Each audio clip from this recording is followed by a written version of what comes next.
Hello everyone, నేను మీ doctor G నాగసుధాలక్ష్మి. కొంతమంది కపుల్స్కి marriage అయింది, వాళ్ళకి ప్రెగ్నెన్సీస్ వస్తున్నాయి, కానీ బేబీ 3rd మంత్లో అబార్ట్ అయిపోవడం, ఆర్ బేబీ 5th మంత్లో అబార్ట్ అయిపోవడం, ఆర్ బేబీ పుట్టాక కొంతమందికి కొన్ని అబ్నార్మాలిటీస్ ఉండడం. సో ఈ different kind of genetic problems కనిపిస్తూ వీళ్ళు నెక్స్ట్ ఏం చేయించుకోవాలి? Recurrent miscarriages or recurrent abortions or బేబీస్లో అబ్నార్మాలిటీస్ ఉంటే కపుల్స్ ఎటువంటి టెస్టులు చేయించుకోవాలో దానికోసం డిస్కస్ చేద్దాం. సో ఇలా ఉన్నప్పుడు ఫస్ట్ కపుల్ తాలూకు వాళ్ళిద్దరికీ ఏమైనా కన్సాంగ్యునస్ అంటే వాళ్ళకి మ్యాండ్రికం ఉందా లేదా అది మనం చెక్ చేసుకోవాలి. తర్వాత కొన్ని సర్టన్ ఇన్వెస్టిగేషన్స్ ఉంటాయి, లైక్ టార్చ్ ప్రొఫైల్ అని చెప్పి, కపుల్ క్యారియోటైపింగ్ అని, యాప్లా ప్రొఫైల్, ఏఎన్ఏ, ఇమ్యూనలాజికల్ టెస్టులన్నీ చేసుకోవాలి.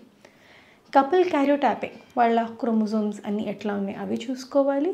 And lastly the best test in whole exome sequencing. And ఏదైనా ఒక పర్టిక్యులర్ క్రోమోజోమ్ తెలిస్తే దాన్ని క్రోమోజోమల్ మైక్రోఎరే.